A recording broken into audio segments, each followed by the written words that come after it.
Praise Lord. அறிமுகப்படுத்தினாங்க. मुझे जो है बताया है पास्टर जी ने பிரசங்கியார் அப்படின்னு சொல்லி. प्रचारक है करके. ஆனா பாத்தீங்கன்னா நான் நினைக்கிறேன் ஒரு 1997 இருக்கும்.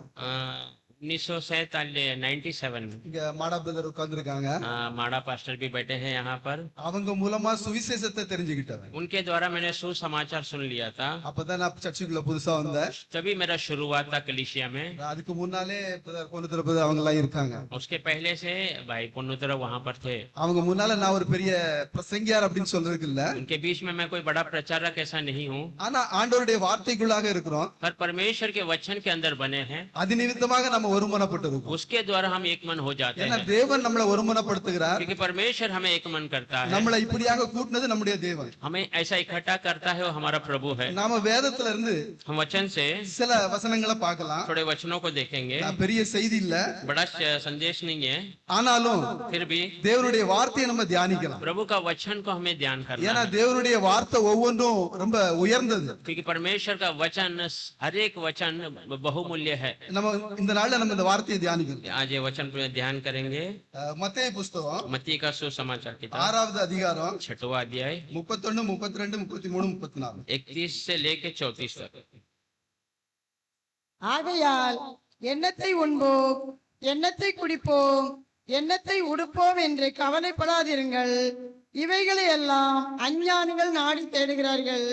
இவைகள் எல்லாம் உங்களுக்கு வேண்டியவைகள் என்று உங்கள் பரமபிதா அறிந்திருக்கிறார். முதலாவது தேவனுடைய ராஜ்யத்தையும் அவருடைய நீதியும் தேடுங்கள், அப்பொழுது இவைகள் எல்லாம் உங்களுக்கு கூட கொடுக்கப்படும். ஆகையால் நாளைக்காக கவலைப்படாதிருங்கள், நாளைய தினம் தன்னுடையவைகளுக்காக கவலைப்படும். அந்தந்த நாளுக்கு அதின் பாடு போதும். इसलिए तुम चिंता करके यह न कहना कि हम क्या खाएंगे या क्या पिएंगे या क्या पहनेंगे, क्योंकि अन्य जातियां इन सब वस्तुओं के खोज में रहती है, पर तुम्हारा स्वर्गीय पिता जानता है कि तुम्हें इन सब वस्तुओं की आवश्यकता है. इसीलिए पहले तुम परमेश्वर के राज्य और उसकी धर्म की खोज करो, तो ये सब वस्तुएं तुम्हें मिल जाएगी. अंत कल की चिंता न करो, क्योंकि कल का दिन अपनी चिंता आप कर लेगा. आज के लिए आज ही का दुख बहुत है. ஜெபிக்கலாம். வார்த்தைக்காக நம்ம ஜெபிப்போம். इस वचन के लिए हम प्रार्थना करेंगे. ஸ்தோத்திரம் ஆண்டவரே, ஸ்தோத்தரிக்கிறோம் அப்பா. स्तुति करते हैं प्रभु. ஜீவனுள்ள தேவனே, जीवित परमेश्वर, ஜீவனுக்கெல்லாம் அதிபதியே, जीवन का अधिकारी, எங்கள் கர்த்தராகிய இயேசு கிறிஸ்துவே, हमारा प्रभु यीशु मसीह, உம்மை நன்றியோடு ஸ்தோத்தரிக்கிறோம் அப்பா. धन्यवाद के साथ स्तुति करते हैं. அருமையான இந்த நாளிலே கர்த்தாவே, अच्छे इस दिन में प्रभु 22 வருஷம் முடிஞ்ச இந்த 23வது வருஷத்துல 22 साल खत्म होकर इस 23वें साल में ஒரு சிறு கூட்டமாக கூடி உம்மை ஆராதிக்கத்தக்கதாக, एक छोटे झुंड बनकर आपकी आराधना உம்மை करने, உயர்த்தத்தக்கதாக, आपको ऊंचा करने के உம்முடைய लिए, வார்த்தையை தியானிக்கத்தக்கதாக आपके वचन को ध्यान करने நீர் के लिए, எங்களுக்கு கொடுத்த கிருபைக்காக நன்றி. आपने हमें दिया अनुग्रह के लिए இந்த धन्यवाद. வார்த்தை உம்முடையதப்பா. ये वचन आपका है இந்த प्रभु. வார்த்தையின் மூலமாக इस वचन के द्वारा நீர் எங்களோடு என்ன பேச விரும்புகிறீரோ, आप जो हमसे बातें இந்த करना, நாளில் நீர் எங்களுக்கு என்ன சொல்ல விரும்புகிறீரோ आज हमें क्या बताना चाहते அதை हैं, நாங்கள் தெரிந்து கொள்ள, उसे हम जानने के அதை लिए, அறிந்து நாங்கள் ஜீவிக்க उसको जान कर जीने के நீர் लिए எங்களுக்கு உதவி செய்யும். आप हमें मदद कीजिए. ஒவ்வொருவரையும் பலப்படுத்தும். हर एक को बलवंत बनाइए, இயேசு கிறிஸ்துவின் நாமத்தில். प्रभु यीशु मसीह के नाम से ஆமென். आमीन. இப்ப பாருங்க இங்க என்ன சொல்றாரு அப்படின்னு சொன்னா, यहाँ पर क्या बताया गया देखिए. ஆகையால் इसलिए எண்ணத்தை உண்போம், क्या खाऊं मैं, எண்ணத்தை குடிப்போம், क्या पीऊंगा, எண்ணத்தை உடுத்துவோம் क्या पहनूंगा, என்று கவலைப்படாதிருங்கள். इसकी चिंता मत कीजिए. எவ்வளவு ஒரு அருமையான வசனம் பாருங்க. कितना प्यारा वचन है நம்மை देखिए. சிருஷ்டித்த நம்முடைய தேவன் हमारा सृष्टिकर्ता प्रभु நம்மளை பார்த்து சொல்றாரு, हमें देखकर कहता நீங்க है எதுக்கும் கவலைப்பட தேவையில்லை. तुम किसी की भी चिंता करने की आवश्यकता ஆனா नहीं. நாம என்ன செய்யறோம்? पर हम क्या करते நாம हैं, இன்னைக்கு கவலைப்பட்டுக்கிட்டு இருக்கோமா? आज हम चिंता कर रहे हैं क्या, நமக்கு கவலைகள் வருதா? क्या हमें चिंता सताती है, நிச்சயமா கவலைகள் வரும். निश्चय चिंता सताती ஒரு है. நேரத்துல நமக்கு தேவைகள் அநேகம் இருக்கும். एक समय में बहुत जरूरत होती है, கண்டிப்பா நம்ம நாளைய தினத்தை குறித்து கவலைப்படுதோம். निश्चय हम कल की चिंता करते हैं, நாம நாளைக்கு என்ன செய்யலாம், कल क्या करेंगे, நமக்கு நாளைக்கு இந்த காரியங்களை செய்யறதுக்கு நமக்கு தேவையான பொருளாதாரம் இருக்குமா, कल ये काम करने के लिए मुझे उसका धन मिलेगा क्या, நம்ம செய்ய வேண்டிய காரியங்களை சரியா செய்ய முடியுமா, मैं जो काम करना चाहता हूँ सही कर सकता हूँ क्या, இப்படி நமக்கு கவலை இருக்கும். ऐसे हमें चिंता होता है. ஆனாலும் தேவன் சொல்றாரு, फिर भी प्रभु कहता है நீங்க இத பத்தி கவலைப்படாதீங்கன்னு कि इसकी சொல்றாரு. चिंता मत करना ऐसा कहता அப்படி அவர் சொல்லுறாரு அப்படின்னு சொன்னா है। ऐसा वो कहता है मतलब நம்ம மேல ஒரு சிந்தை வச்சிருக்கிறாரு. हमारे ऊपर एक विचार रखा है, ஏன்னா அவருக்கு தெரியும் क्योंकि वो जानता है நாளைக்கு என்ன நடக்க போகுது அப்படின்னு சொல்லி, कल क्या होने वाला है, நாளைக்கு நம்ம என்ன செய்ய போறோம் அப்படின்னு சொல்லி. कल हम क्या करने वाले हैं, ஏன்னா அவரிடத்துல நிறைய ஆசீர்வாதம் இருக்கு. क्योंकि उसके पास बहुत आयत आशीष है। அதனால அவர் சொல்றாரு इसलिए वो कहता है நீங்க எதுக்கும் तुम கவலைப்படாதீர்கள் किसी की அப்படின்னு भी சொல்லி. चिंता मत नहीं करना। அடுத்த வசனத்துல பார்த்தோம்னா दूसरा वचन में देखेंगे இவைகள் எல்லாம் ये सारी बातें அஞ்ஞானிகள் நாடி தேடுகிறார்கள். अनजान लोग ढूंढते हैं। அப்ப பாருங்க देखिए இந்த பூமியில அப்படி கூட்டம் நிறைய இருக்குது. इस दुनिया में ऐसे झुंड बहुत है। நாம எப்படி பெரிய ஆள் ஆகலாம், हम कैसे बड़े व्यक्ति बने, நாம எப்படி பெரிய பெரிய பில்டிங்கள் கட்டலாம், हम कैसे बड़े बड़ी इमारतें बांधे, இன்னும் நமக்கு தேவையான அநேக காரியங்களை நம்ம எப்படி और சேமிக்கலாம், हमारी जरूरत की बहुत बातों को हम कैसे बचत करें, இப்படியே நினைச்சுக்கிட்டு சிந்திச்சுக்கிட்டு இருக்காங்க. ऐसे ही विचार में बने रहते இப்படி हैं। கூட்டம் இந்த உலகத்துல இருக்குது. ऐसे झुंड दुनिया में है, அவங்க அஞ்ஞானிகள். वे अनजान लोग हैं। அவங்க தேடுவாங்கங்கிறது அவருக்கு தெரியும். वे लोग उसकी खोज करते हैं, प्रभु जानता है। அத ஆண்டவர் சொல்றாரு. उसको प्रभु कहता இன்னைக்கு है। இந்த உலகத்துல பார்த்தோம் அப்படின்னு சொன்னா अगर आज दुनिया में देखेंगे तो அநேக அஞ்ஞானிகள் வந்து बहुत सारे अनजान लोग நிறைய குறி சொல்றவங்களை தேடி திரிறாங்க. बहुत ज्योतिष के पास जाकर ढूंढते हैं, நான் நாளைக்கு எப்படி இருப்பேன், मेरा कल का भविष्य कैसा होगा, என்னுடைய வாழ்க்கை எப்படி இருக்கும். मेरा जीवन कैसा होगा। இது நமக்கு கிடையாது. ये हमारे लिए नहीं ஏன்னா है, நம்முடைய தேவன் அதை விரும்புறது இல்ல. क्योंकि हमारा परमेश्वर उसे चाहता नहीं है। நம்முடைய தேவன் எல்லாவற்றிற்கும் மேலானவர். हमारा परमेश्वर सबसे ऊंचा है। நாம அவர்கிட்ட போனோம் அப்படின்னு சொன்னா अगर हम उसके पास जाएंगे तो நம்முடைய தேவைகள் சந்திக்கப்படும். हमारी सारी जरूरतें पूर्ति हो जाएगी। அதனாலதான் அவர் சொல்றாரு इसीलिए वो कहता நீ है ஒண்ணுக்கும் கவலைப்படாத कि அப்படின்னு किसी की சொல்லி. भी चिंता मत कर, இப்போ இவைகள் எல்லாம் உங்களுக்கு வேண்டியவைகள் என்று ये सारी बातें तुझे जरूरत है करके உங்கள் பரமபிதா அறிந்திருக்கிறார். हमारा परम पिता जानता है। அப்ப நம்ம பிதாவுக்கு என்ன செய்யும், तो हमारे पिता क्या कहता है, அவருக்கு தெரியும். उसे पता है நமக்கு என்ன தேவை அப்படிங்கிறது हमें क्या जरूरत है करके, அவருக்கு தெரியும். उसे वो जानता है। அப்படி நம்ம அவருடைய சித்தம் இல்லாம हम उसकी मर्जी के बिना நாம எதை சேர்த்து வச்சாலும், हम कुछ भी जमा कर ले तो எவ்வளவு பெரிய ஆள் ஆயிட்டாலும் कितना ही बड़ा व्यक्ति बन जाए, அதுல நமக்கு எந்த ஒரு பிரயோஜனமும் இருக்க उसमें போறது कोई இல்ல. भी लाभ नहीं होगा। அது நம்ம தவறான இடத்துக்கு நம்மள கொண்டு போய் वो விட்டுரும். हमें गलत रास्ते में जाकर छोड़ देगा। இப்ப நம்ம இந்த உலகத்துல இருக்கோம், आज हम इस दुनिया में हैं, நமக்கும் பிள்ளைகள் உண்டு. हमारे लिए भी बच्चे हैं। நம்ம பிள்ளைகள் அநேக நேரத்துல நம்மள அநேக காரியங்கள் கேட்கும். हमारे बच्चे बहुत समय बहुत बातों को मांगते हैं, நாம கேட்ட உடனே அதை கொடுத்துறது இல்ல. हम मांगते ही तुरंत उसे देते ஏன்னா नहीं। அப்படி கொடுத்துட்டோம் அப்படின்னு சொன்னா अगर ऐसा हम दे देंगे இப்போ तो பள்ளிக்கூடத்துக்கு போயிட்டு இருக்க பிள்ளைகள் இருக்கு, अभी जो स्कूल जाने वाले बच्चे அது हैं, ஐஸ்கிரீம் கேட்டு அடம் பிடிக்கும். वो आइसक्रीम के लिए जिद करते இல்ல हैं, இப்படி வேற காரியங்களை கேட்கும். दूसरे बातों को मांगते हैं। நாம அதை அவங்களுக்கு கொடுத்தோம் அப்படின்னு சொன்னா हम तुरंत उसको देंगे तो அவங்களுக்கு ஏதாவது அதுல இருந்து நஷ்டம் வர்றதுக்கு வாய்ப்பு இருக்கு. उसमें से उनको हानि होने की அவங்க संभावना, பாதிக்கப்பட வாய்ப்பு இருக்கு. उनको नुकसान हो सकता है, சர்தி பிடிச்சிக்கலாம், उसको सर्दी हो सकता है, இப்படி ஏதாவது நடக்கும். ऐसा कुछ हो सकता है। அப்படி நாம சிந்திச்சு தான் ऐसा हम அதை सोचकर செய்யறது இல்ல. उसे करते नहीं இப்போ है। இப்ப வாங்கி தர மாட்டேன்னு சொல்லி हम अभी नहीं ले दे सकते அத हैं, காலம் கடத்துறோம். उसको समय को बढ़ाते ஆனா हैं। சரியான நேரம் வரும்போது सही समय में आते हैं நம்ம கண்டிப்பா அதை செய்யறோம். हम उसको देते हैं, ஏன்னா क्योंकि நாம தகப்பனா இருக்கிறதுனால हम पिता है, इसीलिए நம்முடைய தேவைகளை பிள்ளைகளுடைய தேவைகளை நம்ம அறிந்திருக்கிறோம். बच्चों की जरूरतों को हम अच्छे से जानते அப்போ हैं। நம்முடைய தகப்பன் பரமபிதா நம்ம தேவைகளை அறிந்திருக்க மாட்டாரா? हमारा परम पिता पिता प्रभु हमारा जरूरत जानता नहीं होगा, அவர் அறிந்திருக்கிறனால தான் சொல்றாரு वो जानता है इसलिए कहता है இவைகள் எல்லாம் உங்களுக்கு வேண்டியவைகள் என்று ये सारी बातें तुम्हें जरूरत है करके பரமபிதா அறிந்திருக்கிறார். हमारा परम पिता जानता है। ஒருவேளை நமக்கு நிறைய வந்துட்டுன்னு வைங்க, अगर आपके पास बहुत आ गया तो அதனால என்ன பிரயோஜனம்? उससे क्या लाभ है? அது ஏதாவது நமக்கு மன திருப்தியை தருமா? क्या वो आपके मन को शांति दे सकता है? நமக்கு ஏதாவது சந்தோஷம் கிடைக்குமா? थोड़ा खुशियां मिल सकती है அதுல क्या? ஒரு சந்தோஷமும் கிடைக்காது. उसमें कुछ भी खुशी नहीं है। லூக்கா புஸ்தகத்துக்கு வாங்க, लोक की किताब में आइए, 12வது அதிகாரம் 12वां अध्याय में 17 இருந்து 21. 17 से 21 तक पढ़ेंगे। लोक 12 17 से 21। அப்பொழுது அவன், நான் என்ன செய்வேன், என் தானியங்களை சேர்த்து வைக்கிறதற்கு இடமில்லையே. நான் ஒன்று செய்வேன், என் களஞ்சியங்களை இடித்து பெரிதாக கட்டி எனக்கு விளைந்த தானியத்தையும் என் பொருட்களையும் அங்கே சேர்த்து வைத்து, பின்பு ஆத்மாவே, உனக்காக அநேக வருஷங்களுக்கு அநேக பொருட்கள் சேர்த்து வைக்கப்பட்டிருக்கிறது. நீ இளைப்பாரி புசித்து குடித்து பூரிப்பாயிரு என்று என் ஆத்மாவோட சொல்லுவேன் என்று தனக்குள்ளே சிந்தித்துக் கொண்டான். தேவனோ அவனை நோக்கி, மதிகேடனே, உன் ஆத்மா உன்னிடத்திலிருந்து இந்த ராத்திரியில எடுத்துக் கொள்ளப்படும். அப்பொழுது நீ சேகரித்தவைகள் யாருடையதாகும் என்றார். तब वह अपने मन में विचार करने लगा, मैं क्या करूं, क्योंकि मेरी यहाँ जगह नहीं जहाँ मैं अपना उपज इत्यादि रखूं। और उसने कहा, मैं ये करूंगा, मैं अपनी बकरियां तोड़कर उनसे बड़ी बनाऊंगा और वहां अपने सब अन्न और संपत्ति रखूंगा और अपने प्राण से कहूंगा, प्राण, तेरे पास बहुत वर्ष के लिए बहुत संपत्ति रखी है, चैन कर, खा पी सुख से रहे। परंतु परमेश्वर ने उससे कहा, हे मूर्ख, इस रात तेरे प्राण तुझसे ले लिए जाएगा, तब जो कुछ तूने इकट्ठा किया है वह किसका होगा? ऐसा ही वह मनुष्य भी है जो अपने लिए धन बटोरता है परंतु परमेश्वर की दृष्टि में धनी नहीं।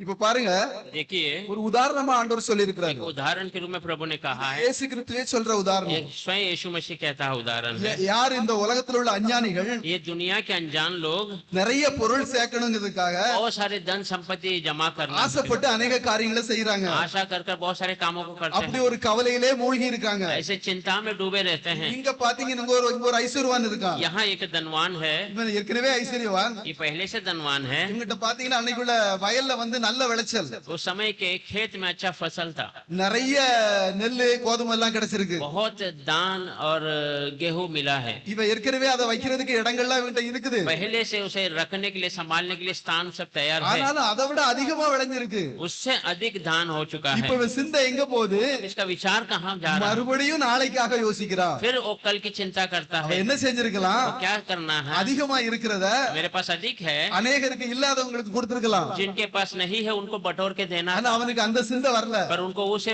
वो विचार नहीं அவன் आया, நாளைய தினத்தை குறித்து இன்னும் वो கவலைப்படுதான். कल की और चिंता कर रहा இப்ப है, நிறைய சேர்த்து வைக்கிறான். अभी और जमा करता है இன்னும் பெரிய பெரிய பெரிய இடங்களை கட்டி और बड़े बड़े गोडाउन बनाता है அங்க கொண்டு எல்லாத்தையும் சேர்த்து வச்சுட்டான். और वहां जमा कर दिया है। இப்ப அவனுக்கு அநேக வருஷங்களுக்கு தேவையான ஆகாரம் எல்லாம் இருக்குது. सालों सालों तक का भोजन उसके पास है। இப்ப அவன் நினைக்கிறான், अब वो सोचता है, அதுவும் தன்னுடைய ஆத்துமாவை பார்த்து वो சொல்றான், अपने मन को देखकर कहता है, ஆத்துமாவே, हे मेरे मन, உனக்காக அநேக வருஷங்களுக்கு तेरे लिए बहुत सारे सालों के लिए அநேக பொருள் சேர்த்து வைக்கப்பட்டிருக்கிறது. बहुत वस्तुएं जमा कर दी நீ गई है। இளைப்பாரி तो विश्राम कर, ருசித்து குடித்து खा पी कर, பூரிப்பா இரு तो என்று आनंद मना करके, ஆத்துமாவே சொல்லுவேன் என்று हे मन को मैं कहूंगा, ऐसा कहता है। தனக்குள்ளே சிந்தித்து சொல்லிக் वो கொண்டார். अपने अंदर विचार करता है। பாருங்க அவருக்குள்ள என்ன யோசனை வருதுன்னு अब சொல்லி. उसके अंदर क्या विचार आ அப்ப रहा है? பொருளாதாரம் அப்படி அதிகமாகும் போது जब धन संपत्ति अधिक होता சில है, மனிதர்களுக்கு அப்படிப்பட்ட சிந்தனைகள் கூட बहुत வரக்கூடும். मनुष्य को ऐसा विचार आता है। இத தேவன் அறிந்திருக்கிறார். ये प्रभु जानता है, அதனாலதான் उसीलिए யாருக்கு எப்ப எவ்வளவு தேவையோ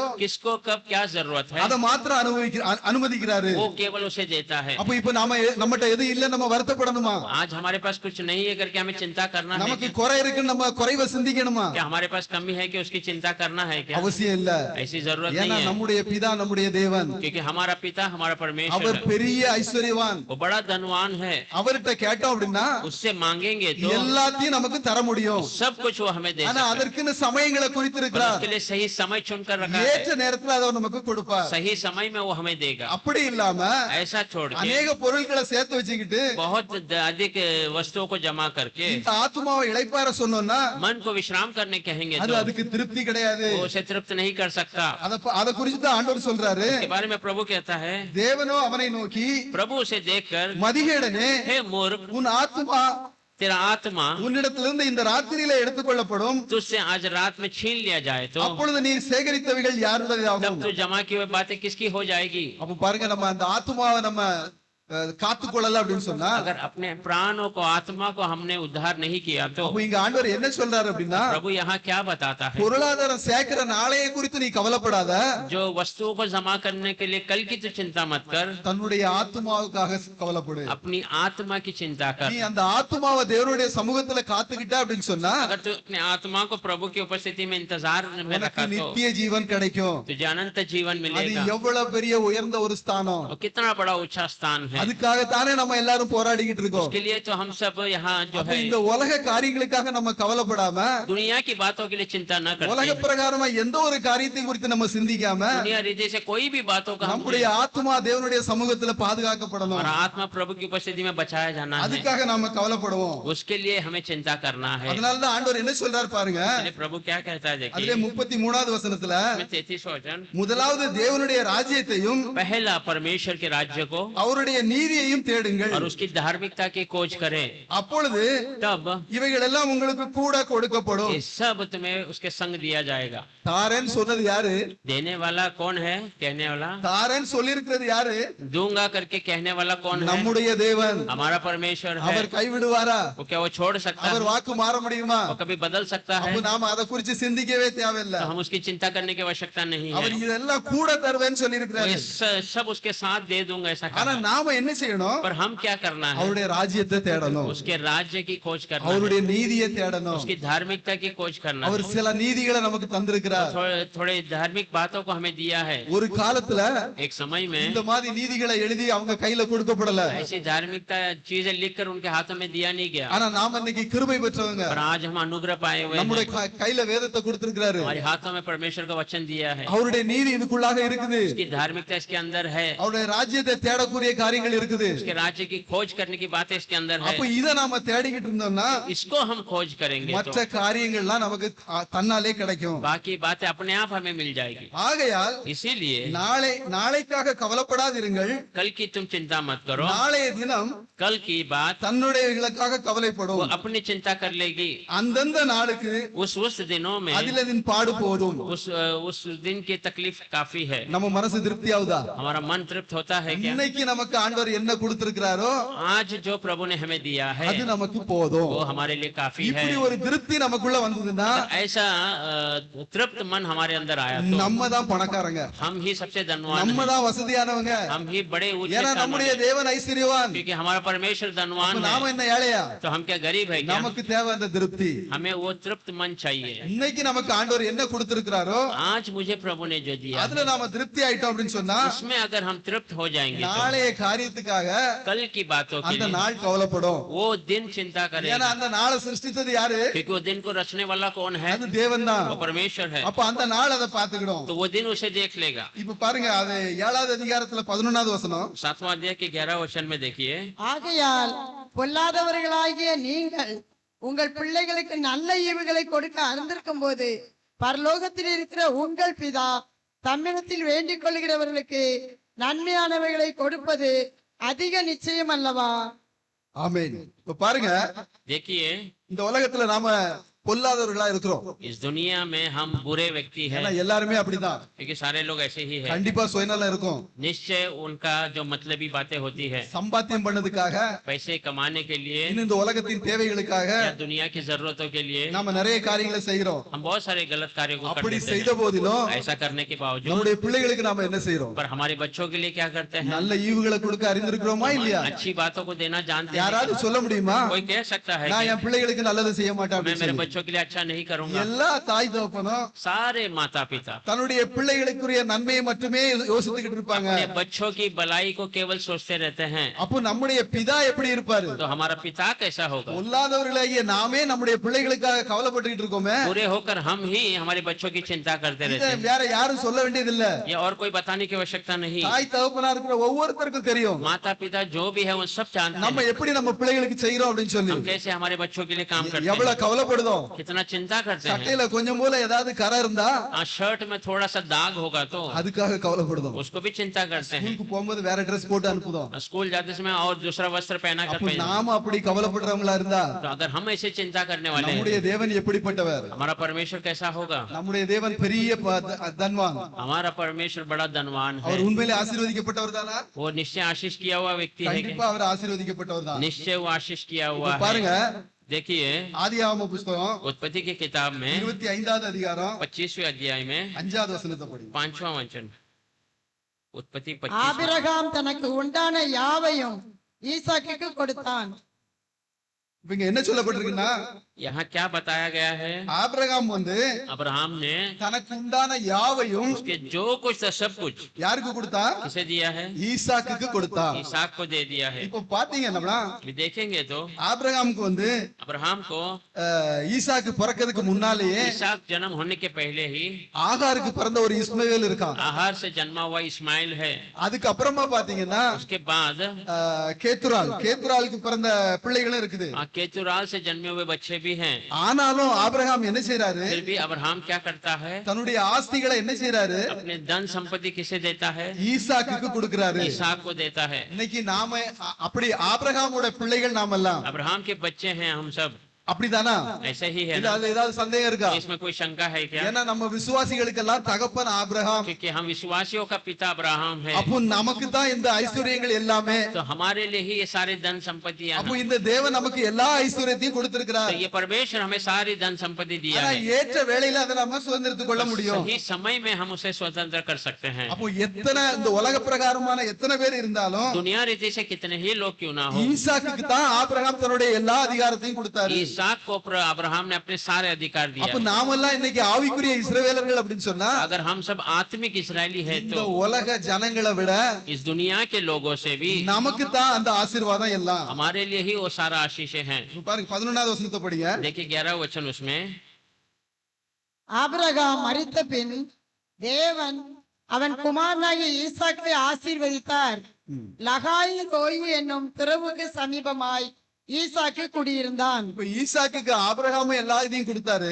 इसहाक को अब्राहम ने सब कुछ इसहाक को दे दिया, அதே நேரத்துல தேவனும் அவரை ஆசீர்வதிக்கிறாரு. उसी रीति से प्रभु ने भी उसे आशीष किया, ஏன்னா அந்த சமயம் வரைக்கும் क्योंकि वो समय तक ஈசாக்கு பொறுமையா இருந்தாரு. इसहाक धीरज से था, தன்னுடைய தகப்பனுக்கு கீழ்ப்படிந்து இருந்தாரு. अपने पिता का पालन कर रहा அது था। நிமித்தமா उसी रीति से ஆபிரகாமும் அவரை ஆசீர்வதித்தாரு. अब्राहम ने उसे आशीष किया, அதே நேரத்துல उसी समय தேவனுடைய ஆசீர்வாதமும் அவருக்கு இருந்தது. परमेश्वर का आशीष भी उसे था, ரெட்டிப்பான ஆசீர்வாதம். दुगना आशीष। நமக்கும் அதே ஆசீர்வாதம் உண்டு. हमारे लिए भी वही आशीष ஆனா है, நம்ம தகப்பனுக்கு நம்ம எப்படி இருக்கணும்? पर हमारे पिता से हम कैसा रहना है? கீழ்ப்படிந்து இருக்கணும். उनका पालन कर कर। இது ஒரு முக்கியமான காரியம். ये बहुत अहम बात எப்படி है, நம்ம கீழ்ப்படிறது நம்ம தகப்பனுக்கு? कैसा हम हमारे पिता का पालन करना है। நம்முடைய தகப்பன் யாரு? நம்முடைய கர்த்தராகிய இயேசு हमारा கிறிஸ்து. पिता कौन है? प्रभु यीशु मसीह है। அப்ப அவருக்கு நம்ம கீழ்ப்படியணும் அப்படின்னு சொன்னா उसका अगर हमें पालन करना है, எப்படி கீழ்ப்படிறது? कैसा पालन करना है? நமக்கு வேதத்துல சில காரியங்களை கொடுத்திருக்கிறாரு. वचन में बहुत बातों को दिया है, ரொம்ப எளிமையா கொடுத்திருக்கிறாரு. बहुत सरल तरीके से बताया நாம है। ரொம்ப அதுக்காக கஷ்டப்பட்டு ஏதோ பெரிய படிப்பு படிச்சு புரியணும்னு அவசியம் இல்ல. हम उसके लिए बहुत कष्ट उठाकर बड़ी पढ़ाई कर எளிமையா நமக்கு சொல்லி இருக்கிறாரு. साधारण तरीके से बताया है। அத புரிஞ்சு நம்ம அதன்படி நடந்தோம் அப்படின்னா उसे समझ कर उसके अनुसार चलेंगे तो நிச்சயமா நம்ம ஆசீர்வதிப்பாரு. निश्चय हम आशीष हो ஆனா जाएंगे। அப்படி நம்ம நடக்கிறோமா? क्या हम ऐसे चलते हैं क्या? சங்கீதம் भजन संहिता में 128 128 में எல்லாருக்கும் தெரிஞ்ச சங்கீதம் தான். सब जानते हैं भजन संहिता। பாருங்க சங்கீதம் 128 भजन संहिता 128। கர்த்தருக்கு பயந்து அவர் வழிகளில் நடக்கிறவன் எவனோ அவன் பாக்கியவான். உன் கைகளின் பிரயாசத்தை நீ சாப்பிடுவாய், உனக்கு பாக்கியமும் நன்மையும் உண்டாயிருக்கும். உன் மனைவி உன் வீட்டோரங்களில் கனிதரும் திராட்சை கொடியை போல் இருப்பாள். உன் பிள்ளைகள் உன் பந்தின் சுற்றிலும் ஒலிவ மர கன்றுகளைப் போல் இருப்பார்கள். இதோ கர்த்தருக்கு பயப்படுகிற மனுஷன் இவ்விதமாய் ஆசீர்வதிக்கப்படுவான். கர்த்தர் சீயோனில் இருந்து உன்னை ஆசீர்வதிப்பார். நீ ஜீவனுள்ள நாளெல்லாம் எருசலேமின் வாழ்வை காண்பாய்.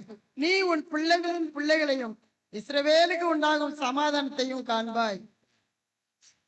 हिंदी 128 जैसे 3 से ना। पूरा पूरा। क्या ही धन्य है हर एक जो यहोवा का भय मानता है और उसके मार्ग पर चलता है।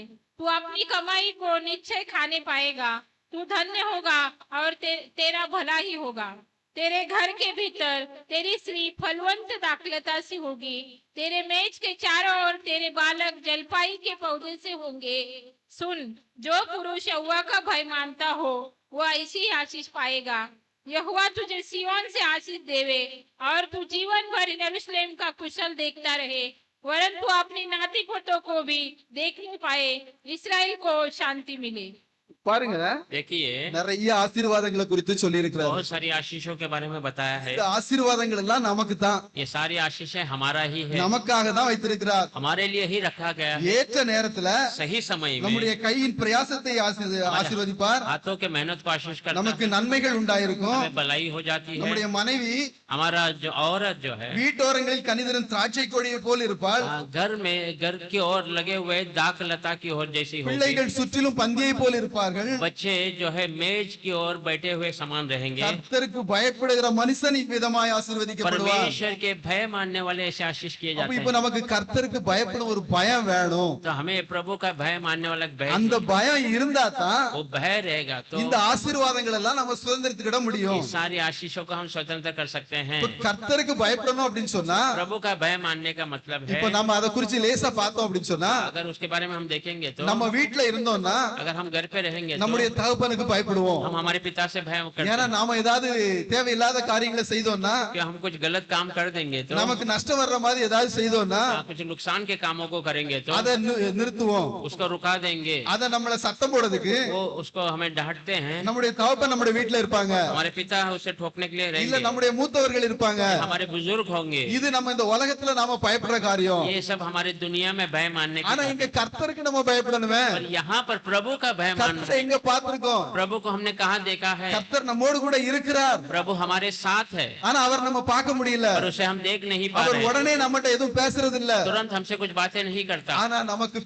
அவர் பேசிய ஒரு பரிசுத்த வேதாகமத்தை நமக்கு पर தந்திருக்கிறார். उसने बातें कि वे पवित्र वचन को हमें दिया அப்போ है. இந்த வேதாகமம் தான் கர்த்தர். तो ये पवित्र शास्त्र ही परमेश्वर है. அப்போ நம்ம ஒவ்வொரு நேரமும் என்ன செய்யணும்? तो हम हमेशा क्या करना இந்த है? வேதத்தை வாசிக்கணும். इस वचन को पढ़ना है. இந்த வேதத்துல அவருக்கு பயப்படக்கூடிய காரியங்களை குறித்து நமக்கு எழுதி இருக்கிறார். वचन में उसका भय मानने की बातों को लिख कर रखा அப்போ है. இந்த வேதத்துக்கு நம்ம பயந்து நடந்தா तो மாத்திரம்தான் इस वचन को भय मानकर चलेंगे तो கர்த்தருக்கு பயந்து परमेश्वर का भय मानकर அவர் வழிகளில் நடக்கிறவன் எவனோ उसके रास्तों में चलने वाला जो कोई क्यों ना हो, அப்போ அவருடைய வழி எங்க இருக்கு? तो उसका रास्ता कहाँ पर है? வேதத்துல இருக்கு. वचन में है. அப்போ வேதத்துல இருக்கு இந்த வழியை நாம பின்பற்றணும் அப்படின்னா उस रास्ते को जो वचन में है उसके पालने उसके पीछे चलें तो நமக்கு அந்த ஆசீர்வாதம் உண்டு.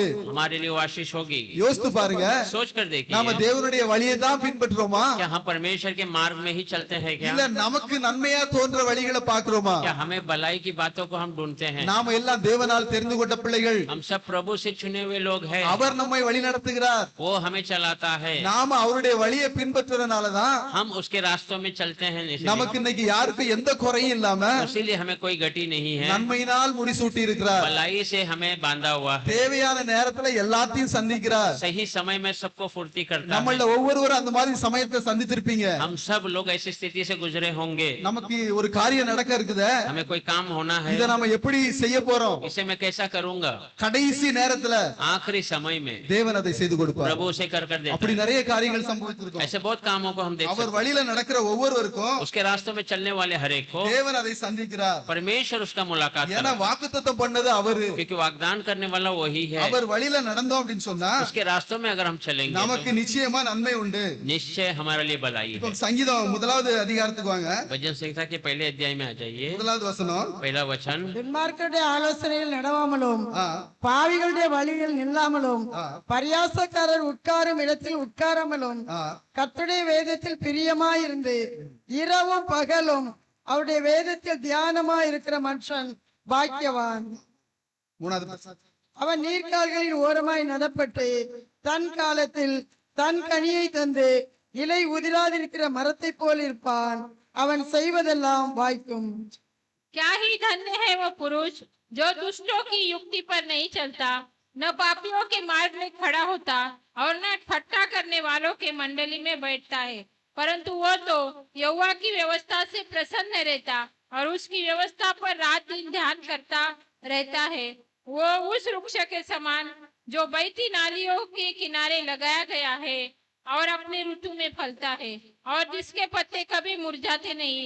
इसीलिए जो कुछ वो पुरुष करे वह सफल होता है. பாருங்க, देखिए முதலாவது ஆண்டவர் என்ன சொல்றாரு?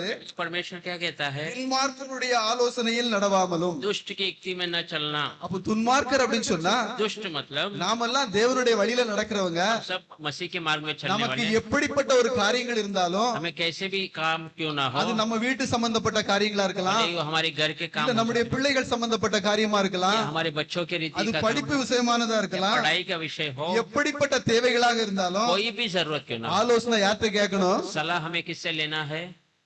தேவனுடைய பிள்ளைகள்கிட்ட கேட்கணும், प्रभु के बच्चों से, தேவனிடத்துல கேட்கணும். प्रभु से मांगना है। நமக்கு இந்த வேதத்துல அநேக ஆலோசனைகளை சொல்லி வச்சிருக்கிறாரு. हमें इस वचन में बहुत सारी सलाह बातें அப்போ दी हैं। துன்மார்க்கர்கிட்ட போய் நம்ம ஆலோசனை கேட்கவே கூடாது. दुष्ट से हम सलाह नहीं लेना நீங்க है। துன்மார்க்கர்கிட்ட ஆலோசனை கேட்டு நடந்தீங்க அப்படின்னா अगर आप दुष्ट से सलाह लेकर चलेंगे तो அது உங்களுக்கு தீமையில தான் முடியும். वो आपको बुराई में जाकर அது நிமித்தம் நீங்க நிறைய பாடுகளை அனுபவிக்க வேண்டி उसके வந்துரும். द्वारा आपको बहुत तकलीफ उठाना நீங்க पड़ेगा। ஒரு செழிப்பா இருக்க முடியாது. आप एक अच्छी स्थिति में नहीं रह सकते हैं। அதனாலதான் ஆண்டவர் சொல்றாரு, इसलिए प्रभु कहता है துன்மார்க்கருடைய ஆலோசனையில் நடவாமலும் दुष्ट की युक्ति में न चलना, பாவிகளுடைய வழியில் நில்லாமலும். पापियों के मार्ग में खड़ा मत होना। பாருங்க, देखिए இன்னைக்கு ரோடுகள்ல வழி நிறைய இருக்குது. आज रास्ते में बहुत रास्ता ஆனா दिखाई இந்த देता பாவிகளுக்கு எல்லாம் ஒரு தனி வழி இருக்கு है, पर பாத்துடுங்க. पापियों का एक अलग रास्ता होता है। அவங்க தவறான நிறைய ஆலோசனை கொடுப்பாங்க. बहुत गलत गलत सलाह बताते रहते हैं। பாவமான நிறைய காரியங்களை குறித்து சொல்லுவாங்க. पापों के बहुत सारे कामों को बताएंगे, அதுக்கு நிறைய சப்போர்ட் பண்ணுவாங்க. उसको बहुत मदद करेंगे। ஆனா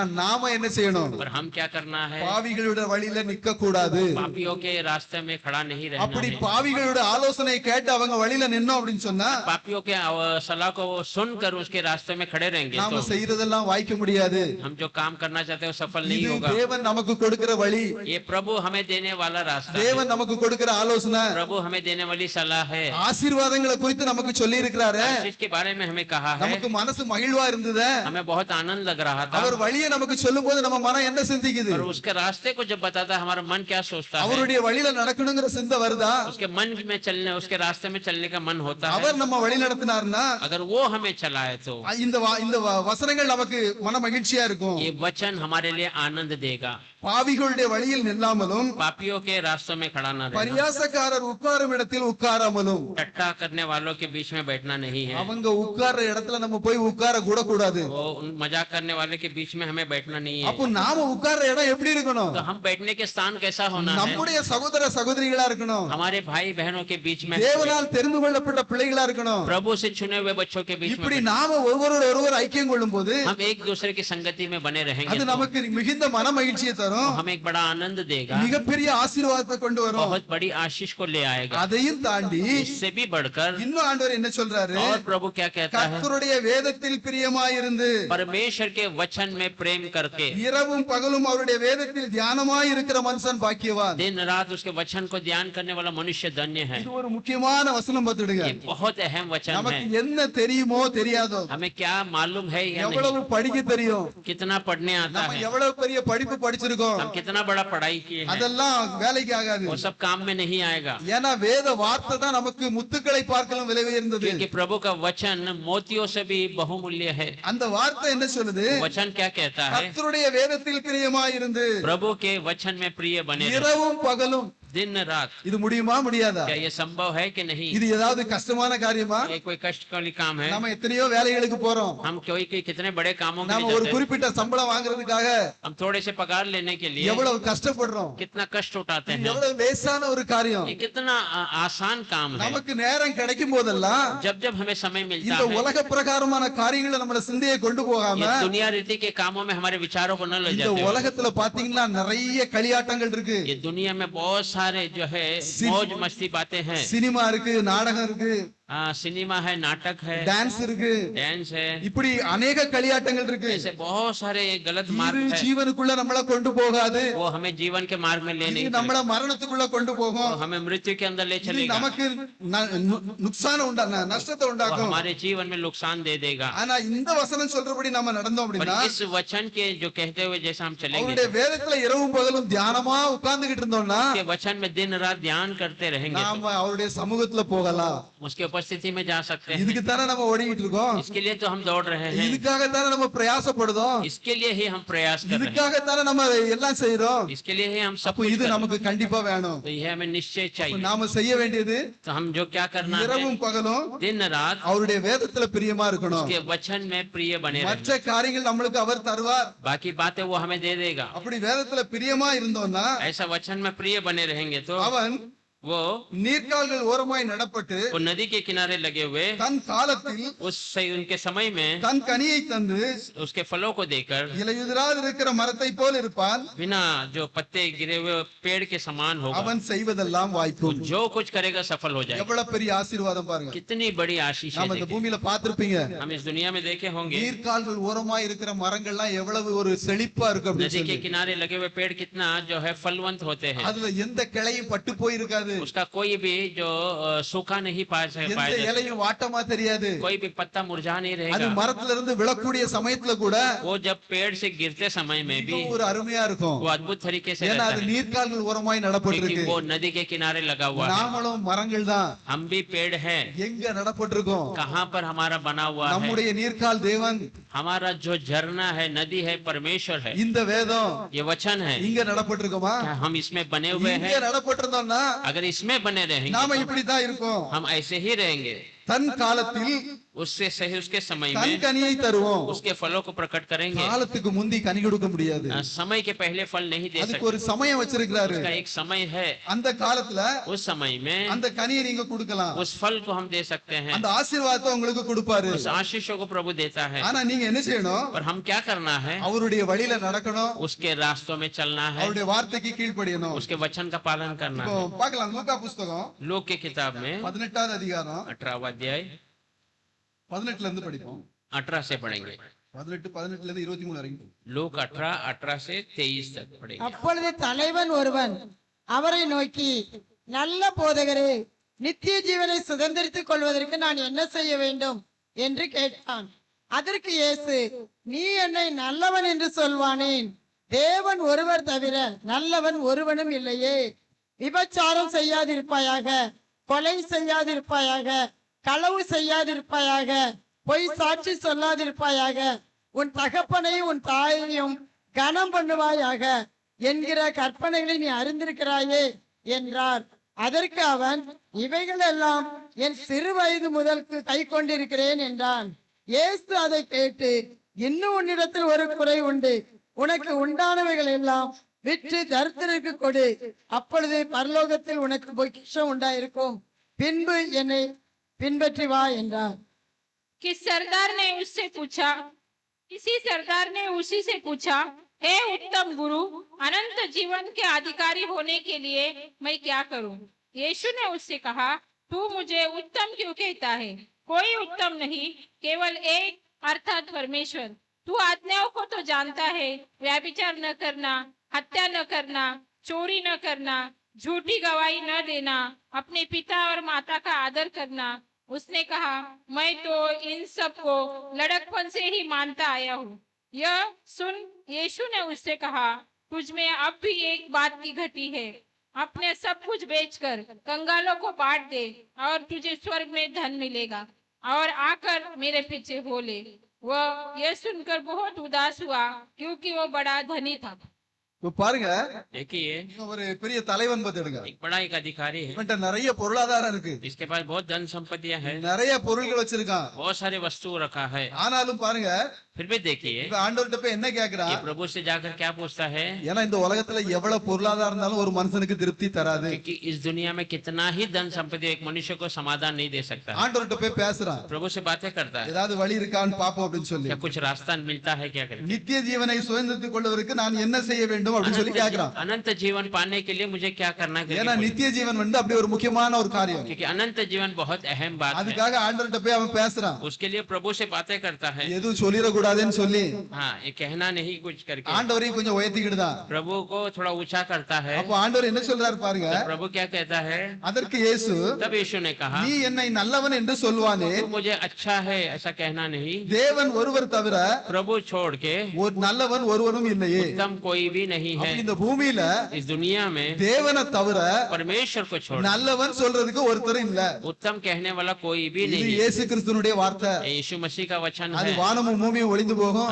धरती आकाश टल அவருடைய जाएगा, வார்த்தை ஒரு நாள் ஒளிந்து போக और उसका முடியாது. वचन कभी नहीं அப்ப இந்த टलेगा। பூமியில ஒருவனும் நல்லவன் இல்ல. इस दुनिया में कोई இந்த उत्तम பூமியில அது नहीं। யாரா இருக்கட்டும், इस दुनिया में कोई भी क्यों ना हो, அவங்களுக்கு நீங்க அந்த இடத்தை கொடுக்க முடியாது. उसको उत्तम स्थान नहीं दे सकते हैं। ஆண்ட இயேசு கிறிஸ்துவே சொல்றாரு, यीशु मसीह स्वयं कहता அவர் है, இந்த பூமியில மனித ரூபம் எடுத்து வந்ததுனால इस दुनिया में मनुष्य का रूप लेकर என்னை आया, நல்லவன் என்று சொல்வானே. तो मुझे अच्छा कैसे அப்ப कह रहा வேற है? யாரையாவது நம்ம நல்லவன் சொல்ல முடியுமா? क्या और किसी को हम उत्तम कह सकते हैं क्या? ஆனாலும் பாருங்க, फिर भी देखिए இந்த தலைமை எப்படிப்பட்டவன் சொல்லி ये जो मालिक कैसे व्यक्ति ஒரு है, 5-6 காரியங்களை சொல்றாரு. 2-3 बातों को बताता है। விபச்சாரம் செய்யாதிருப்பாயாக, व्यभिचार मत करना, கொலை செய்யாதிருப்பாயாக, खून मत करना, களவு செய்யாதிருப்பாயாக, चोरी मत करना, பொய் சாட்சி சொல்லாதிருப்பாயாக, झूठी गवाही मत देना, உன் தகப்பனையும் உன் தாயையும் கனம் பண்ணுவாயாக माता पिता का आदर करना, என்கிற கற்பனைகளை நீ அறிந்திருக்கிறாயே அப்படின்றாரு. आज्ञाओं को तू जानता है, ऐसा कहता அப்போ இந்த கற்பனை எல்லாம் இவனுக்கு தெரியும். है। तो ये सारी आज्ञाएं वो जानता है, அதற்கு இவன் என்ன சொல்றான் அப்படின்னு சொன்னா, तो उसका क्या उत्तर देता है? இவைகளெல்லாம் என் சிறு வயது முதலே கை கொண்டிருக்கிறேன் என்றார். सारी बातें मैं अपने बचपन से ही पालन அப்போ कर இவன் रहा हूं। எவ்வளவு பெரிய நல்லவன் பாத்துக்கோங்க. तो देखिए कितना अच्छा व्यक्ति है ये, ஆனா எவ்வளவு நல்லவனா இருந்த போதிலும் और कितना ही अच्छा क्यों ना हो, அவன்கிட்ட இருக்கிற அந்த செல்வமானது, उसके पास जो धन संपत्ति है, அவன்கிட்ட இருக்க அந்த பொருளானது उसके पास जो वस्तु है, அவனுடைய சிந்தையை கரப்ட் பண்ணுது. उसके विचारों को खराब कर रखा है। அதனாலதான் ஆண்டவர் சொல்றாரு, तब प्रभु कहता है நமக்கு இருக்கிறது போதுங்கிற ஒரு சிந்தைக்கு வாங்க. हमें जो है वो काफी है, वो विचार में आना है, நாளைய தினத்தை குறித்து நம்ம கவலைப்பட வேண்டியது இல்ல. बल्कि हमें चिंता नहीं करना அப்ப है। இங்க ஆண்டவர் இந்த வார்த்தையை சொன்ன உடனே तब प्रभु इस वचन को कहते ही என்ன சொல்றாரு? क्या कहता है? இன்னும் உன்னிடத்துல ஒரு குறைவு உண்டு. पर अभी भी तेरे अंदर एक कमियां है, உனக்கு உண்டானவைகள் எல்லாம் விற்று तेरे पास जो है सब बेच कर கர்த்தருக்கு கொடு. गरीबों को मैं दे दे, அப்பொழுது பரலோகத்தில் உனக்கு பொக்கிஷம் तब உண்டாயிருக்கும். स्वर्ग में तेरे लिए जो है संपत्ति பின்பு बना என்னை பின்பற்றி வா. फिर मेरे पीछे आ जाना। இவன் இதை செய்திருக்க முடியுமா முடியாதா? क्या ये कर सकता था कि नहीं? இவனுக்கு நாளைய தினத்தை குறித்து கவலைப்பட கூடாதுங்கிற ஒரு சிந்தை இருதயத்துல இருந்திருந்தா, इसके अंदर कल की चिंता नहीं होना करके विचार होगा तो தேவன் சொல்றாரு, प्रभु कहता है நான் இதை செய்யறேன். मैं ये कर रहा हूँ। செய்திருந்தா अगर करता तो நித்திய ஜீவன் உறுதி. अनंत जीवन उसके लिए पक्का था, ஏன்னா அவர் அதுக்காக வழி சொல்றாரு. क्योंकि उसके लिए उसने रास्ता बताया, ஆனா அவன் அதை செய்ய पर மனசு இல்ல. उसने उसका मन नहीं करने அப்போ के लिए। அதிக பொருளாதாரம் ज्यादा धन संपत्ति நமக்கு கேடு உண்டாக்கும். हमारे लिए वो जो है तकलीफ ही போதும் है। என்ற மனமே जो काफी है करके मन நம்ம திருப்திப்படுத்தும். हमें तृप्त करता है। அப்ப இதுல இருந்து ஆண்டவர் நமக்கு என்ன சொல்றாரு? तो इसमें से प्रभु हमें क्या बताता நாளைய है? தினத்தை குறித்து நீ तो கவலைப்படாதப்பா, कल की चिंता मत कर, நான் உனக்கு தேவையான நேரத்துல தருவேன். मैं तुम्हें सही समय में दे அதே दूंगा। நேரத்துல ஆண்டவர்கிட்ட நம்ம கேட்கக்கூடிய முறைப்படி கேட்டோம்னா उसी समय में प्रभु से मांगने की रीति से मांगेंगे तो கண்டிப்பா கிடைக்கும். निश्चय वो देगा। ஆனா சில நேரம் நம்ம கேட்டது கிடைக்கலைங்கிற மனஸ்தாபம் और வரலாம். कभी कभी हमने मांगा मिला नहीं करके मन थोड़ा दुख அது होता है। நாம கேட்கும் போது நமக்கு அது நியாயமானதும் தெரியலாம். अब मांगते समय हमें वो भलाई बातें लग सकती है, ஆனா அது நிமித்தம் வரும் தீமைய पर उसकी ओर से आने वाली बुरी बातें அவர் அறிந்திருக்கிறார். प्रभु जानता है, அதனால ஏற்ற நேரத்துல கொடுப்பாரு. इसलिए सही समय में वो देगा। ஆனா வார்த்தைக்கு கீழ்ப்படிய வேண்டியது पर वचन का पालन करना நம்முடைய கடமை. हमारा जिम्मेदारी है। இவங்க ஒருத்தி கேட்டு பெற்றுக்கிறாங்க பாருங்க. अब यहाँ पर एक मांग कर पा लेती है। 1 சாமுவேல் पहला सामुएल 1வது அதிகாரத்துக்கு வரலாம். पहले अध्याय के लिए आ जाएंगे।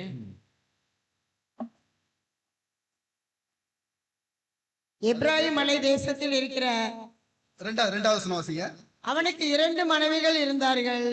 ஒருத்தி பேர் அன்னாள், மற்றவள் பேர் பெனினாள். பெனினாளுக்கு பிள்ளைகள் இருந்தார்கள். அன்னாளுக்கோ பிள்ளை இல்லை. சரி. उसकी 2 पत्नियां थी, एक का नाम हन्ना और दूसरी का नाम पियन्ना था। पियन्ना को तो बालक हुए, परंतु हन्ना के कोई बालक न हुए। இங்க ஒரு கேரக்டரை பத்தி சொல்லிருக்கு பாருங்க. यहाँ एक व्यक्ति के बारे में बताया है, எப்படி ஆண்டவர்ட்ட வந்து கேட்டு பெற்றுக்கிறா, कैसे प्रभु से मांग कर ले लेती है, எப்படி ஆண்டவர் அதை கொடுக்கிறாரு. प्रभु कैसा उसे देता है। அந்த மாதிரி நம்ம இருக்கோமான்னு பாருங்க. उस रास्तों में हम भी है क्या देख लेंगे। இப்போ இங்க யார பத்தி எல்லாம் சொல்லிருக்கு அப்படின்னு சொன்னா, किसके बारे में बताया है? எல்கானான்னு ஒரு மனுஷன் இருக்கிறான். एलकाना करके एक मनुष्य है, அவனுக்கு 2 மனைவி இருக்காங்க. उनको 2 औरत है, ஒன்னு அன்னாள், एक अन्नाल है, இன்னொரு ஓர்பால். एक पिनाना பெனினாள். पिन्ना, இன்னொருத்தி பேர் பெனினாள். दूसरे का नाम पेनीना है। அப்போ இந்த 2 மனைவி இருக்காங்க. ये 2 औरत है। அப்போ பெனினாளுக்கு பாத்தீங்கன்னா குழந்தை இருக்குது. तो पेनीना को बच्चा है, ஆனா அன்னாளுக்கு குழந்தை இல்ல. और अन्ना के लिए बच्चा नहीं है। இந்த உலகத்திலே நமக்கு தெரியும் इस दुनिया में हम जानते हैं குழந்தை இல்லாதவங்களை எவ்வளவு நிந்திப்பாங்க அப்படின்னு சொல்லி. जिनको बच्चा नहीं हुआ उनको कितना निंदा करते हैं, அவங்களுக்கு எவ்வளவு மனம் அடிவாகும் அப்படின்னு சொல்லி. उनका मन कितना दुख में भरा होगा। அநேக இடங்கள்ல நிந்திக்கப்படுவாங்க. बहुत स्थानों में निंदा किए जाएंगे। இப்படி இவங்க ரொம்ப கஷ்டத்துக்குள்ள இருக்காங்க. ऐसे कष्ट भरे समय में है। அப்போ ஆனா இவங்களை நிந்திக்கிறது யாருன்னு பாத்தீங்கன்னா, तो निंदा करने वाला कौन है? 5-6 படிங்க. 5 और 6 देखेंगे। அன்னாளை சிநேகித்தபடினால் அவளுக்கு இரட்டிப்பான பங்கு கொடுப்பான். கர்த்தரோ அவள் கற்பத்தை அடைத்திருந்தார். கர்த்தர் அவள் கற்பத்தை அடைத்தபடியினால் அவளுடைய சக்களத்தி அவள் துக்கப்படும்படியாக அவளை மிகவும் விசனப்படுத்துவாள். परंतु हन्ना को वह दुगना दान दिया करता था, क्योंकि वह हन्ना से प्रीति रखता। तो भी यहोवा ने उसकी कोख बंद कर रखी थी, परंतु उसकी सोच इसी कारण से कि यहोवा ने उसकी कोख बंद कर रखी है, उसे अत्यंत चिढ़ाकर कुटती रहती थी। இங்க என்ன நடக்குது அப்படின்னு சொன்னா, यहाँ पर क्या होता है, இங்க தேவனுடைய சமூகத்துல பலியிடறதுக்காக ஒரு ஊர்களுக்கு போறாங்க. परमेश्वर की उपस्थिति में बलि चढ़ाने के लिए பழைய जाते हैं। பழைய ஏற்பாட்டின் காலத்துல உள்ள ப்ரொசீஜர் அது. पुराने समय का नियम है, அங்க ஒரு பலிபீடம் இருக்கும். वहाँ एक बलि का स्थान பலி होगा। கொடுக்கிறதுக்குன்னு ஒரு இடத்தை நிர்ணயம் பண்ணி வச்சிருப்பாங்க. बलि देने के लिए एक स्थान नियुक्त किया रहता है। வருஷத்துல ஒரு நாள் அங்க போய் பலி கொடுக்கிற பழக்கம் உண்டு. साल में एक बार जाकर बलि देना पड़ता है। இந்நாள் இப்பவும் கூட இந்துக்கள் மத்தியில அப்படி अनेक காரியங்கள் இருக்குது. आज भी हिंदुओं के बीच में ऐसे बातें இந்த हैं, உலகத்துல நம்ம பார்க்கலாம். इस दुनिया में हम देख सकते எல்லாமே हैं, வேதத்துல இருந்து வந்ததுதான். सब वचन के अंदर से आया हुआ बातें। இங்க பார்த்தோம் அப்படின்னு சொன்னா, यहाँ पर हम देखेंगे तो இங்க அண்ணால வந்து अन्नाल को அவருடைய சகோதரி வந்து ரொம்ப துக்கப்படுத்துறா. उसकी बहन उसे बहुत दुखी करती है। அது நிமித்தமா அவன் மனசுல ரொம்ப துக்கமா இருக்கா. उसके वजह से उसका मन पूरा दुख से ஏன்னா भरा है, கர்த்தருடைய கற்பத்தை அடைத்து कि வைத்திருக்கிறார். प्रभु ने उसके कोख बंद कर रखा ஏன்னா है। அவருக்கு ஏதோ சித்தம் இருக்கு அண்ணாள்கிட்ட. कि प्रभु को कुछ उसका योजना है अन्ना की, அவருடைய விருப்பத்தினால उसकी मर्जी से அவருடைய கற்பம் அடைக்கப்பட்டிருக்கு. उसका कोख बंद कर दिया गया है। ஆனால் அங்க அவளுக்கு ஒரு ஆறுதல் என்ன இருக்குன்னு पर பாத்தீங்கன்னா, उसका एक तसल्ली क्या है, அவருடைய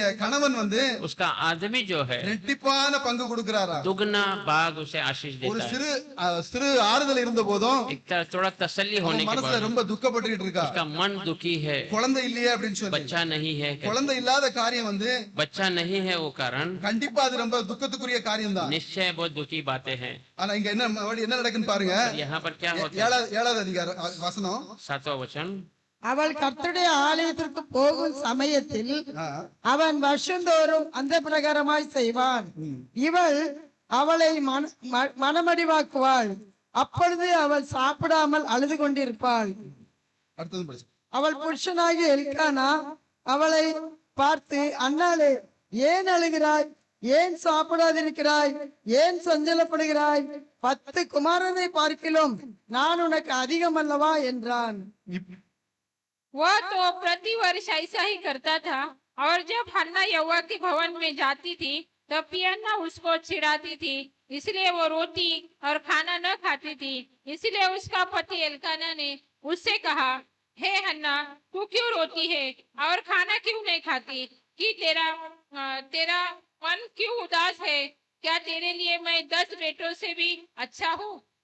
இப்ப பாருங்க, देखिए இவளுக்கு இப்படி மனமடிவை உண்டாக்கிட்டே இருக்கா. ऐसा इसका मन हमेशा दुखी करती அவருடைய रहती है। கணவன் நிறைய ஆறுதல் சொல்றாங்க. उसका पति बहुत उसको तसल्ली देता है। இந்த பூமியில நமக்கு இப்படி நிறைய கஷ்டங்கள் சூழ்நிலைகள் வரலாம். दुनिया में हमें भी ऐसे बहुत सारे कष्ट का समय ஒரு சிலர் ஆறுதல் சொல்லலாம். कोई कोई अपने तसल्ली दे सकता ஆனாலும் நம்ம மனசுல அந்த வருத்தம் இருக்கும்போது है, फिर भी हमारे मन में वो दुख होता है, நம்ம மனம் அடிவடைய வேண்டாம். हमारा मन घबराए ஏன்னா नहीं, நம்முடைய தகப்பன் நம்மோடு கூட இருக்கிறார். कि हमारा पिता हमारे साथ है। நாம அவர்கிட்ட போய் ஜெபிச்சோம் அப்படின்னு சொன்னா, हम उसके पास जाकर प्रार्थना करें, அவர்கிட்ட போய் கேட்டோம் அப்படின்னு சொன்னா, उसके पास जाकर मांग करें, तो வார்த்தையின்படி நம்ம அவருடைய சமூகத்துல போய் நின்னோம் அப்படின்னு சொன்னா, वचन के अनुसार उसकी उपस्थिति में खड़े रहेंगे நமக்கு तो நிச்சயமா தருவார். निश्चय हमें दे देगा। அதே மாதிரி இந்த அண்ணாலும் போய் நிக்கிறா பாருங்க. ऐसे ही हन्नाल जाकर खड़ी रहती है। 10வது வசனம். 10वां वचन, அவள் போய் மனங்கசந்து மிகவும் அழுது கர்த்தரை நோக்கி விண்ணப்பம் பண்ணி,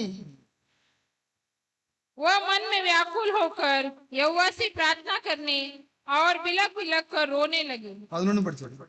சேனைகளின் கர்த்தாவே, தேவரீர் உம்முடைய அடியாளின் சிறுமையை கண்ணோக்கி பார்த்து உம்முடைய அடியாளை மறவாமல் நினைத்தருளி உமது அடியாளுக்கு ஒரு ஆண் பிள்ளையை கொடுத்தால் அவன் உயிரோடு இருக்கும் சகல நாளும் நான் அவனை கர்த்தருக்கு ஒப்பு கொடுப்பேன். அவன் தலையின் மேல் சவரகன் கத்தி படுவதில்லை என்று ஒரு பொருத்தனை பண்ணினாள். और उसने यह मन्नत मानी, हे सेनाओं की यहोवा, यदि तू अपने दासी के दुख पर सचमुच दृष्टि करे और मेरी सुधि ले और अपनी दासी को भूल न जाए और अपनी दासी को पुत्र दे, तो मैं उसे उसके जीवन भर के लिए यहोवा को अर्पण करूंगी और उसके सिर पर छुरा फिरने न पाएगा। இப்ப இங்க பாருங்க देखिए எப்படி கேக்குறான்னு பாருங்க. कैसा मांग करती है। அவள் போய் மனம் கசந்து वो जाकर मन टूट कर மிகவும் அழுது बहुत रोकर கர்த்தரை நோக்கி விண்ணப்பம் பண்றா. प्रभु की ओर विनती उठाती है। அது நாம எல்லாருமே செய்றோம். वो सब हम भी करते हैं। நமக்கு தேவைகள் வரும்போது, हमें जरूरत होती है நமக்கு तो, பிரச்சனைகள் வரும்போது हमें परेशानी होती है அவருடைய तो, சமூகத்துல போய் மனம் கசந்து நம்மள அழுறோம். उसकी उपस्थिति में मन तोड़कर हम रोते இது हैं। எல்லாருமே நம்ம அனுபவத்துல பார்த்திருப்போம். ये सबके अनुभव में हम ஆனா देखते हैं। இன்னொரு விசேஷமா ஒரு காரியத்தை செய்றா पर பாருங்க. यहाँ एक विशेष कामों को करते அப்படி हैं। நம்ம இருக்கிறோமா ऐसा हम है क्या? இல்ல நம்ம சுயநலமா இருக்கோமா? क्या हम मतलबी है? இவளுக்கு இருந்த நிந்தை நிமித்தம் इसकी जो निंदा है इसकी ஒரு वजह से குழந்தை கேக்குறா. एक बच्चा मांग करती है। அப்படி அந்த குழந்தை கிடைச்சதுன்னா अगर ऐसा बच्चा हुआ அவ என்ன तो சொல்றா? क्या कहती है? அந்த குழந்தைய इस बच्चे को கர்த்தருக்கு ஒப்பு கொடுப்பேன். प्रभु के लिए दे दूंगी। அப்ப ஒரு குழந்தை கிடைச்சதுன்னா एक बच्चा मिला तो அவ குழந்தை இல்லாம இவ்வளவு நிந்தையை உருவாக்கி பட்டிருக்காளே. बिना बच्चे का इतना अपमान सहा அப்ப है அந்த குழந்தை மேல எவ்வளவு ஆசை இருந்திருக்கும். तो उस बच्चे पे कितना प्रेम रहा அப்ப होगा। அந்த ஆசையெல்லாம் பார்க்காம वो खुशी को न देखते எனக்கு ஒரு हुए குழந்தை கிடைச்சதுன்னா अगर मुझे एक बच्चा அத हुआ நான் तो கர்த்தருக்கு கொடுப்பேன்னு उसे சொல்றாரு. मैं परमेश्वर को दे दूंगी। நாம இன்னைக்கு ஆண்டவர்கிட்ட கேட்கோமே, आज हम प्रभु से मांगते எப்படி हैं। கேட்கும்? कैसा मांगते हैं? எனக்கு இந்த காரியங்கள் கிடைச்சா मुझे ये बातें मिली तो மறுபடியும் எனக்கு இன்னும் வேணும்னு போய் கேட்கறதுக்கு நிக்குமா? और मुझे चाहिए करके रुकते हैं। கிடைச்சதுல தேவனுக்கும் பயன்படுத்துறோமா? जब मिले हुए बातों को प्रभु के लिए इस्तेमाल நம்முடைய करते हैं। சிந்தை எப்படி இருக்கு? हमारा विचार कैसे है? தேவனுடைய வழி இது. प्रभु का रास्ता यही நீங்க है। கேட்கிற காரியத்துல आप मांगने की बातों में உங்களுக்கு முழுக்க முழுக்க சுயநலம் இல்லாம अगर आपको परिपूर्णता से मैं पना नहीं रहेगा तो தேவனை குறித்து நீங்க சிந்திக்கணும். प्रभु के बारे में भी आप सोचना है। நமக்கு தேவன் கொடுத்தாரு, प्रभु ने मुझे दिया है। நம்ம தேவனுக்கு என்ன கொடுத்திருக்கோம்? प्रभु को मैंने क्या दिया है? அந்த ஒரு தலைவனுக்கு उस मालिक को நிறைய ஆஸ்திகள் இருந்தது. बहुत सारा धन संपत्ति था। அதுல இருந்து उसमें से அந்த அங்க இருந்த ஜனங்களுக்கு யாருக்காவது எதையாவது கொடுத்திருந்தா तो वहाँ के लोगों को कुछ मदद करता அவனுக்கு होगा, நித்திய ஜீவன் கிடைச்சிருக்கும். उसको अनंत जीवन मिल जाता है। ஆனா அவன் கொடுக்கல. पर उसने नहीं दिया। ஆனா இங்க என்ன நடக்கு பாருங்க. पर यहाँ पर देखिए 12வது வசனம். 12 वचन। அவள் கர்த்தருடைய சந்நிதியில் வெகு நேரம் விண்ணப்பம் பண்ணுகிற போது ஏலி அவள் வாயை கவனித்துக் கொண்டிருந்தான். அன்னாள் தன் இருதயத்திலே பேசினாள், அவளுடைய உதடுகள் மாத்திரம் அசைந்தது, அவள் சத்தமோ கேட்கப்படவில்லை. ஆகையால் அவள் வெறித்திருக்கிறாள் என்று ஏலி நினைத்து அவளை நோக்கி, நீ எதுவரைக்கும் வெறித்திருப்பாய்? உன் குடியை உன்னை விட்டு விலக்கு என்றான். அதற்கு அன்னாள் பிரதி जब वो यहोवा के सामने ऐसी प्रार्थना कर रही थी तब एली उसके मुंह की ओर ताक रहा था। हन्ना मन ही मन कह रही थी, उसके होठ तो हिलते थे परंतु उसका शब्द न सुन पड़ता। इसलिए एली ने समझा कि वे नशे में है। तब एली ने उससे कहा, तू कब तक नशे में रहेगी? अपना नशा उतार। இங்க பாருங்க. यहाँ पर देखिए இப்ப நேரா ஆண்டவருடைய சமூகத்துக்கு போயிட்டா प्रभु की उपस्थिति में जा खड़ी हुई, அழுது விண்ணப்பம் பண்ணிக்கிட்டு இருக்கா. रोकर विनती उठा रही है, சத்தம் வெளியே வரவே இல்ல. पर आवाज बाहर नहीं உதடு आई, மட்டும்தான் அசையுது. केवल होठ हिल रहे அப்ப हैं। எவ்வளவு வருத்தத்துக்குள்ள இருந்திருப்பா. कितना दबाव में அவ रही, மனசுக்குள்ள எவ்வளவு செஞ்சலப்பட்டுக்கிட்டு இருந்திருப்பா. उसका मन कितना टूटा அவ होगा। வாயில இருந்து வார்த்தை கூட வரல. उसके मुंह से शब्द नहीं आए, ஆனா ஆண்டவர்கிட்ட ஜெபிச்சுக்கிட்டு இருக்கா. पर प्रभु से प्रार्थना कर रही है, ஆண்டவர்கிட்ட கேக்குறா. प्रभु से मांग कर रही है। அந்த நேரத்துல பாருங்க, उस समय में देखिए ஏலி அவளை பாக்குறாரு. एली उसे देखता है। ஏலின்னு சொன்னா एली मतलब அவர் ஒரு தீர்க்கதரிசிக்கு சமானம். वो एक भविष्यद्वक्ता के समान है, அவர் ஒரு தேவனால் தெரிந்து கொள்ளப்பட்ட மனிதன். प्रभु से चुना हुआ मनुष्य है। அவருக்கு கூட தெரியல என்ன நடக்குன்னு. इसको खुद पता नहीं क्या हो रहा இந்த है। உலகத்துல அப்படி நிறைய காரியங்கள் உண்டு. इस दुनिया में ऐसे बहुत बातें हैं, எல்லாம் தெரியும்னு யாரும் சொல்ல முடியாது. सब पता है करके सब कह नहीं அது सकते। எவ்வளவு பெரியவராக இருந்தாலும், कितना ही बड़ा क्यों ना हो, எவ்வளவுதான் வேதத்தை படிச்சு அவர் எவ்வளவுதான் உள்ள இருந்தாலும், कितना ही वचन को पढ़कर ज्ञानी क्यों ना எனக்கு हो, எல்லாம் தெரியும்னு சொல்ல முடியாது. मुझे सब पता है कह नहीं இங்க सकते। அண்ணால் கேக்குறது यहाँ हन्ना जो मांग रही है, ஏலிக்கு தெரியல. एली को पता नहीं அவ है। குடிச்சு வெறிச்சிருக்கிறான்னு वो நினைக்கிறாரு. समझ रहे पी कर जो नशे में है, ஆனா அவ குடித்து வெறித்து இருக்கல. पर वो नशे में नहीं थी, மன சஞ்சலத்துல உட்கார்ந்து அழுதுகிட்டு இருக்கா. मन टूट कर वहाँ पर रो அப்போ रही। நம்முடைய இருதயம் யாருக்கு தெரியும்? तो हमारा हृदय क्यों जानता है? தேவனுக்கு தெரியும். परमेश्वर जानता है। அப்போ நாமளும் இன்னைக்கு तो आज हम भी தேவனுடைய சமூகத்துல போய் முழங்கால் படிட்டோம்னா परमेश्वर की उपस्थिति में घुटने में आए நமக்கு तो கொடுப்பாரா கொடுக்க மாட்டாரா? क्या हमें देखा कि नहीं? இந்த உலகத்துல நீங்க யார்கிட்ட போனாலும் इस दुनिया में हम किसी के पास அது जाइए, கிடைக்கிறதுக்கு வாய்ப்பு இல்ல. वो मिलना असंभव है। அப்படி கிடைச்சதுன்னா अगर मिला तो அது நமக்கு நன்மையாக இருக்காது. वो हमारे लिए भलाई नहीं ஆனா होगा। தேவனுடைய சித்தத்தின்படி और परमेश्वर की मर्जी के अनुसार அவருடைய சமூகத்துல போய் கேட்டோம்னா उसकी उपस्थिति में हम मांगेंगे அவர் நமக்கு கண்டிப்பாக கொடுப்பார். और निश्चय हमें देगा। 20வது வசனத்துக்கு வாங்க. उसी में 20वां वचन। சில நாள் சென்ற பின்பு அன்னாள் கர்ப்பவதியாகி ஒரு குமாரனை பெற்று கர்த்தரிடத்தில் அவனை கேட்டேன் என்று சொல்லி அவனுக்கு சாமுவேல் என்று பெயரிட்டாள். तब हन्ना गर्भवती हुई और समय पर उसके एक पुत्र हुआ और उसका नाम शमूएल रखा, क्योंकि वह कहने लगी, मैंने यहोवा से मांग कर इसे पाया है.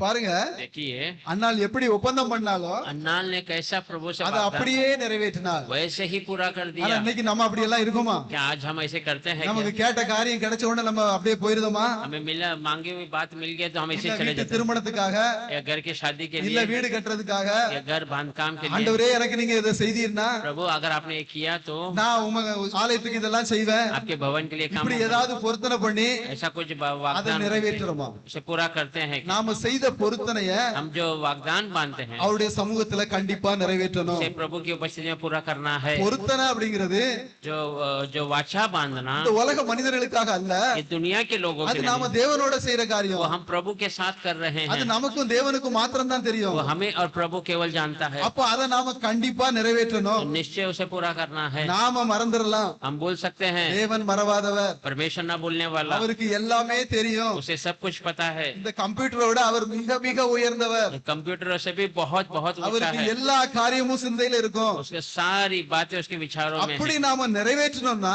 अगर ऐसा हम पूरा करेंगे तो நமக்கு குறை இருக்காது, हमें घटिया नहीं நமக்கு होगी. என்ன இருக்கும்? हमें क्या होगा? நன்மை இருக்கும். भलाई होगा. 25வது வசனத்தை படிங்க. 25वां वचन पढ़ेंगे.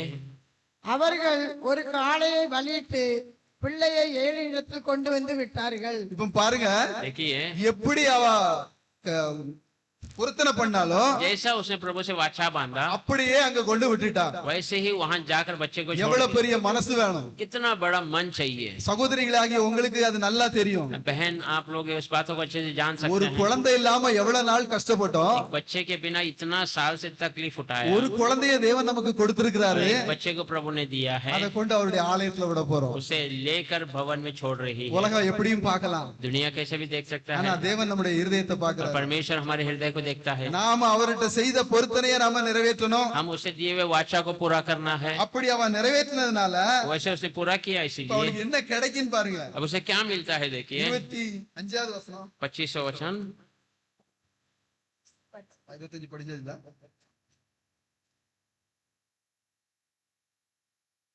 2:25 ஆ.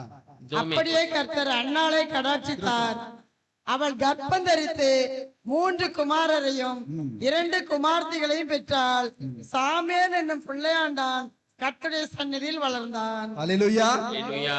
இப்ப பாருங்க நம்முடைய தேவன் என்ன செய்தார் அப்படின்னு சொல்லி. देखिए हमारा परमेश्वर ने क्या कर அவ दिया. கேட்டது ஒரு குழந்தை, उसने एक बच्चे की मांग की. ஆண்டவர் கொடுத்தது அதுக்கப்புறம் 5 குழந்தை. बाद में प्रभु ने और 5 बच्चे दिए. அவ அவருடைய பொருத்தனையில சரியா இருந்ததுனால उसके वाचा में सही से बनी. தேவன் இந்த காரியத்தை செய்து கொடுத்தார். परमेश्वर इस कामों को सफल அவர் करके நேற்றும் என்றும் என்றும் மாறாதவர். वो आजकल और युगान युग न बदलने वाला இன்னைக்கும் है. நம்மளோடு கூட இருக்கிறார். आज भी हमारे साथ है. நாம அவருடைய வழியில சரியா இருந்தோம் அப்படின்னு अगर சொன்னா हम उसके रास्तों में सही से चले நமக்கு तो கொடுப்பாரா கொடுக்க மாட்டாரா? हमें देगा कि नहीं देगा. அன்னாளுக்கு 5 மடங்கு கொடுத்திருந்தாருன்னா अन्ना को 5 बच्चे दिए இன்னைக்கு तो கிருபையினால நமக்கு 10 மடங்கு எதை வேணாலும் தருவாரு. आज अनुग्रह से 10 गुना நமக்கு जो தேவை என்ன? हमें क्या चाहिए. விசுவாசம். विश्वास. அவருடைய வழியில நாம நடக்கணும். उसके रास्तों में हमें चलना. வேதத்துல தியானமா இருக்கணும். वचन में बने रहना இந்த है. வேதத்தை தியானிச்சோம்னா ये वचन को ध्यान करेंगे तो எல்லா ஆசீர்வாதமும் நமக்கு உறுதி. सारा आशीष हमारे लिए पक्का நமக்கு है. ஒரு குறையும் இருக்காது. हमें कोई गति नहीं होगी. இப்ப நமக்கு குறைகள் இருந்த மாதிரி தெரிந்தாலும் अब हमें कमियां दिख सकती है அதுக்கு तो ஒரு வேளை இருக்குது. उसका एक समय है. நிச்சயமா நம்ம பரிபூர்ணப்படுத்துவார். निश्चय हमें परिपूर्ण करेगा. நிச்சயமா நம்மளை ஆசீர்வதிப்பார். निश्चय वो हमें आशीष करेगा. நாம தேவனுடைய பிள்ளைகள்ங்கிற हम परमेश्वर के बच्चे हैं. ஒரு इसे திருப்தியோட நம்ம இந்த உலகத்துல ஜீவிச்சோம்னா तृप्त होकर इस दुनिया में जिएंगे तो எல்லா ஆசீர்வாதமும் நமக்கு தான். सारा आशीष हमारा ही है. தேவன் உங்க ஒவ்வொருவரையும் ஆசீர்வதிப்பார். परमेश्वर वचन द्वारा आप सबको आशीष करेगा.